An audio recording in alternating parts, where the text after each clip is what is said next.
In the heart of a quaint town, nestled among rolling hills and meandering streams, I grew up in a world far removed from the glitz and glamour of city life. Our small, weathered house, with its creaking wooden floors and windows offering views of sprawling fields, was a universe in itself. It was here, amidst the simplicity and warmth of family love, that my story began.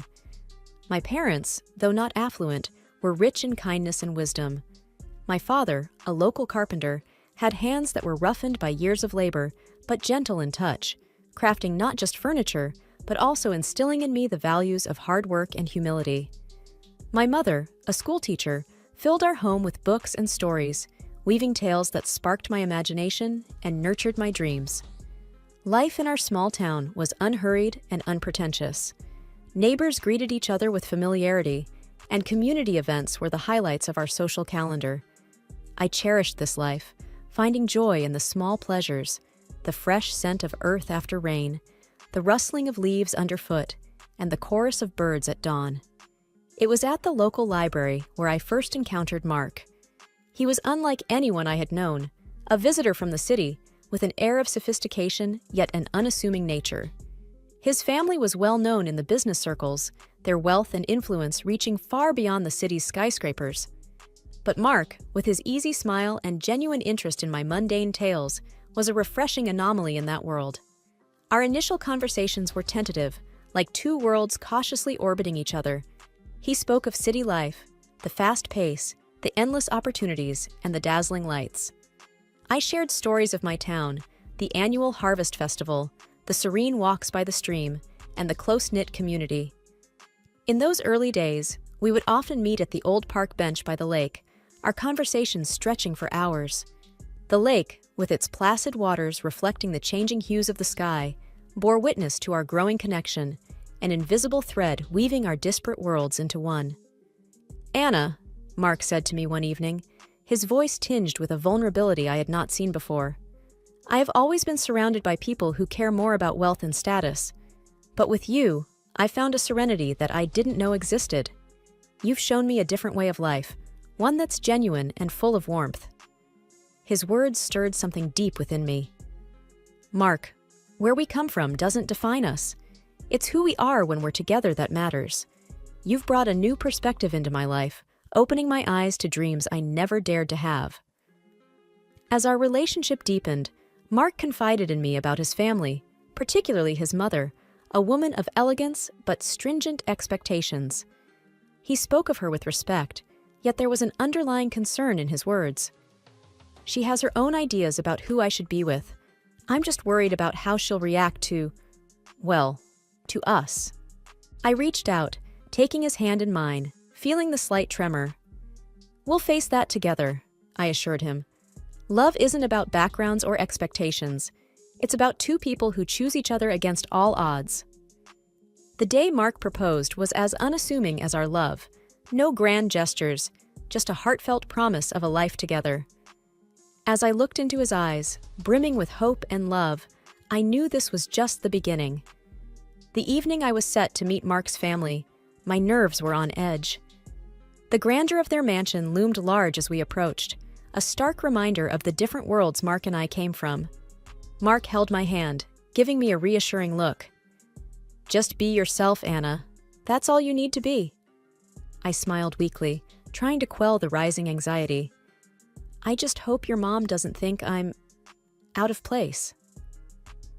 Mark sighed, a hint of concern in his eyes. "Mom can be a bit much. Just remember, I'm here with you." As we entered the opulent dining room, Mark's mother, Marion, a statuesque woman with an air of austerity, greeted us. Her eyes quickly took me in, a flicker of disapproval passing over her face. "So, this is the young lady who's captured my son's heart. Interesting choice, Mark." Dinner was an elaborate affair, the table set with dishes I couldn't even name. Mark's mother, ever the gracious host, offered me a plate with a sly smile. "I suppose these dishes might be a bit too sophisticated for your taste, Anna. We can get something simpler if you'd prefer." I felt a flush of embarrassment, but managed a polite decline. "No, thank you. I'm always eager to try new things." As the evening progressed, Her comments grew more pointed. She eyed my dress, a simple but neat outfit I had thought was appropriate. "Is that what passes for evening wear in your town? It must be challenging to find good clothes on a modest budget." Mark jumped in, trying to steer the conversation elsewhere, but his mother was unrelenting. "Tell me, Anna, what do your parents do? It's always fascinating to learn about different walks of life." I answered, feeling the weight of her judgment. "My father is a carpenter, and my mother is a schoolteacher." "Oh, how quaint," she replied, her voice dripping with condescendence. "Hardworking people, I'm sure, but I suppose they couldn't offer you much in the way of a financial head start." The meal continued with her taking jabs at my small-town upbringing, my parents' humble occupations, and even my salary, which she had somehow learned about. Each comment was veiled in politeness, but sharp enough to cut. Mark was visibly uncomfortable, his attempts at defending me only seeming to amuse her more. As we left, Mark's father, Daniel, pulled me aside, offering a kind smile. "Anna, you handled yourself well. Don't let her get to you. She'll come around." In the car, Mark apologized profusely. "I'm so sorry, Anna. I didn't think she'd be this harsh." I sighed, a mix of hurt and determination in my voice. "It's okay, Mark. I knew it wouldn't be easy, but I love you, and that's what matters." That night, as I lay in bed, the sting of his mother's words lingered. But beneath the hurt, a resolve was building. This was more than just about fitting in. It was a test of our love and my strength, and I was ready to face it head-on. As the wedding day approached, the air was thick with excitement and, unfortunately, growing tension. Marion, who had taken it upon herself to oversee the preparations, seemed to find a peculiar pleasure in belittling my ideas and choices at every turn. One afternoon, while discussing the wedding plans with Mark and his mother, the topic of the wedding dress came up. I had chosen a simple yet elegant gown that I felt reflected my personality. Mark's mother, however, had other ideas. "That dress, Anna? It's so plain. Don't you want to make a statement on your big day? After all, you're marrying into the family," she said, her voice laced with a patronizing tone. Mark squeezed my hand under the table, giving me a supportive look. "Mom, Anna looks beautiful in that dress. It's her choice, and it's perfect." But his mother was relentless. "Oh, Mark, let's be realistic. This is a high-profile event. People expect a certain standard. Anna, dear, you should consider something more fitting of our family's status." I tried to keep my voice steady, though I felt a sting at her words. "I appreciate your concern, but I really love my dress. It's special to me." Her response was a dismissive wave. "Well, it's your day, I suppose. But remember, it's not just about you. It's about how you represent us, too." As the days went by, her comments became more frequent and cutting. Marion criticized the flower arrangements, the menu choices, even the invitations.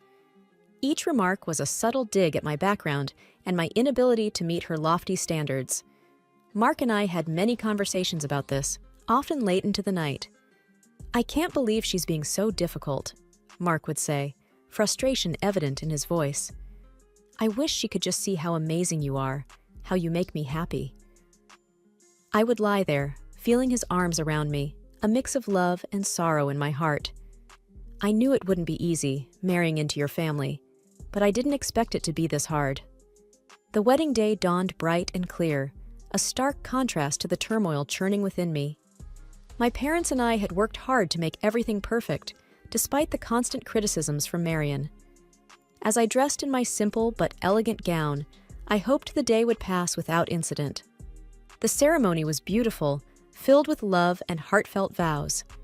Mark's eyes shone with affection and promise as we said our I do's.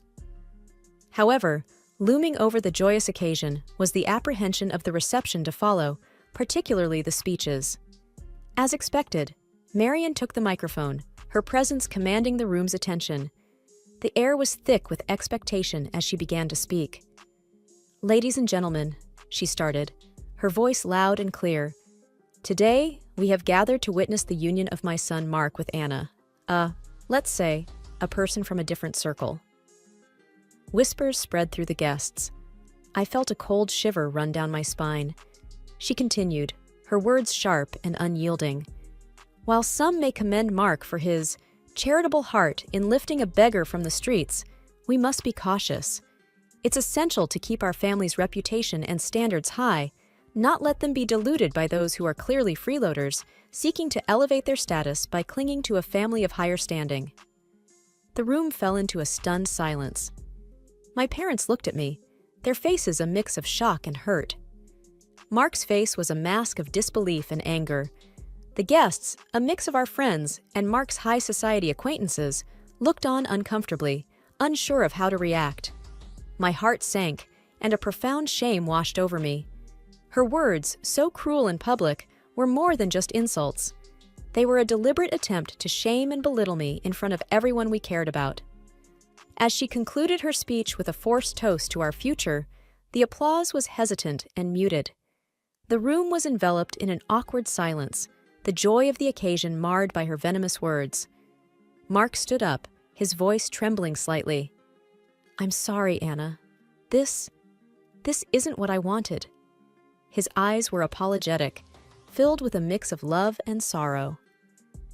I looked around at the shocked faces of our guests, feeling incredibly humiliated. The weight of her words hung heavily in the air, casting a shadow over what was supposed to be the happiest day of our lives. The atmosphere at the reception was still tense following the disparaging speech by Mark's mother, when his grandmother, Mrs. Eleanor, a figure of respect and authority in the family, requested the microphone. Her poised demeanor and serious expression immediately drew the attention of all the guests. "Good evening," she began, her voice clear and firm. "I have something important to say. Anna, you have faced unwarranted criticism today, criticism that no one deserves, especially not on their wedding day." I looked up in surprise, and Mark, beside me, appeared equally astonished. Mrs. Eleanor then turned towards Marian. "It seems we have forgotten our own past and where we come from. Let me remind everyone here, especially you, that before you were the lady of this house, you were a maid working under this very roof. It was here that you met your husband." A hush fell over the room. Mark's mother's face turned a shade paler, her eyes widening in shock and embarrassment. Mrs. Eleanor continued, her tone unyielding. "So, for a former maid to stand here and scorn someone for their humble beginnings and modest means is not only ironic, but deeply hypocritical." I could hardly believe what I was hearing. The room was engulfed in a stunned silence, every guest hanging on to Mrs. Eleanor's every word. You, who rose from poverty, should be the last person to judge or belittle another based on their background. We should be proud of Anna's integrity and strength, not deride her for it. The guests shifted uncomfortably, and whispers began to circulate. Marian sat motionless, the impact of Mrs. Eleanor's words evident on her face. In this family, we value character over wealth, kindness over status. Anna exemplifies these values, and I am proud to welcome her into our family," Mrs. Eleanor concluded, her gaze softening as she looked at me. The room erupted into applause, a stark contrast to the earlier muted response. Marian sat there, completely humbled, her earlier arrogance replaced by a visible sense of shame. To be honest, I didn't feel sorry for her. Mark whispered to me, "I never expected Grandma to stand up for us like this." I squeezed his hand, feeling a mix of relief and gratitude. "She's amazing." The rest of the evening felt lighter, the air cleared by Mrs. Eleanor's candid defense. Guests approached with warm congratulations and sincere smiles. I felt that they were all on my side. It felt damn good. As we left the reception, hand in hand, I felt a renewed sense of confidence and belonging. Mrs. Eleanor's words had shifted the dynamics, breaking the insidious plan of a cruel and not the smartest woman. The days after the wedding were heavy with an unspoken tension that hung over Mark's family like a dense fog. It all came to a head during a family meeting at Mrs. Eleanor's house, where the air was thick with expectation and apprehension. As we gathered in the grand living room, Mrs. Eleanor began without preamble, her voice firm and unwavering. "What happened at the wedding cannot be overlooked. The way you spoke to Anna, it was disgraceful." She addressed Marian directly, her eyes sharp. Mark's mother, usually so composed, looked smaller somehow, her usual confidence diminished. "Eleanor, "I've already apologized to Anna," she said, her voice tinged with a hint of defiance. "It's not just about an apology," Mrs. Eleanor retorted. "Your actions reflect on this entire family. You've become accustomed to a lifestyle funded by the family's money without appreciating its value." Mark's father nodded in agreement, his expression serious. "My mother is right. You've lost sight of what's important." Mrs. Eleanor then laid out her decision, each word deliberate and clear. "I've decided to cut off the financial support you've been receiving. It's time you start contributing to this family instead of just taking. You'll need to find a job and learn to live within your means." The shock on Marion's face was evident. She turned to her husband, seeking support. "You can't agree with this? She can't just cut me off like this." But Daniel surprised her. "I stand with my mother on this. You've gone too far this time. It's for your own good." Marion's eyes filled with anger and disbelief, her usual poise crumbling under the weight of her new reality. Mark, who had been silent, spoke up, his voice steady. "Mom, Grandma's decision is harsh, but it's fair. You need to understand the impact of your words and actions." I sat there, watching the scene unfold, feeling a mix of sympathy and relief. Mark squeezed my hand under the table, a silent show of support. The meeting ended with Mark's mother in a state of shock, the reality of her situation slowly sinking in. She was obviously used to living at the expense of her family, and all thoughts of work caused her a migraine. I could barely contain a chuckle. As we left, Mark leaned in close. "I never thought I'd see the day when Mom would be at a loss for words, but maybe this is what she needs to change." I nodded, feeling a cautious hope for the future. Perhaps this will be a new beginning for her, for all of us. The family reckoning had been tough but necessary. It was a pivotal moment that promised to reshape the dynamics within Mark's family, hopefully for the better. The honeymoon was a welcome escape for Mark and me. As we walked along the sandy beaches, the soothing sound of the waves provided a much-needed respite from the recent family turmoil. One evening, as we watched the sunset, Mark wrapped his arm around me. "I'm sorry our wedding turned into such a drama, Anna. I wish things had been different." I leaned into him, feeling the warmth of his embrace. "It's okay, Mark. It wasn't your fault. What matters is we're together now, away from all that stress." Mark sighed, looking out over the ocean. "Yeah, but when we go back, we'll have to face the reality of my mom's situation. It's going to be tough for her." I nodded, understanding his concern. Maybe this will be a chance for her to grow, to see things from a different perspective. We spent our days exploring and our nights talking about our future. The challenges we had faced seemed to strengthen our bond, reaffirming our love to each other. On our last night, as we packed our bags, Mark looked thoughtful. "You know, Anna, everything that happened, it made me realize how important you are to me. I can't imagine going through life with anyone else." I smiled, touched by his words. "I feel the same, Mark. We've been through a lot, but it's only made our relationship stronger. We can handle whatever comes our way, as long as we're together." As we headed back home, I felt a sense of peace. The honeymoon had not only been a break from the chaos, but a time for us to solidify our bond, to prepare ourselves for the new chapter in our lives. We were returning to a changed reality, but we were doing it together, stronger and more united than ever. The future was uncertain, but I was ready to face it with Mark by my side. Coming back from our honeymoon, Mark and I were unsure of what awaited us at his family home. The car ride was quiet, both of us lost in our thoughts about the new family dynamics. As we arrived, the first thing we noticed was the absence of Mark's mother. Inside, we were greeted by his grandmother, Mrs. Eleanor, who wore a knowing smile. "Welcome back, you two. I suppose you're wondering about the changes here," she said, her tone light but with an undercurrent of seriousness. "Yes, where's Mom?" Mark asked, looking around. Mrs. Eleanor took a deep breath, her smile still in place.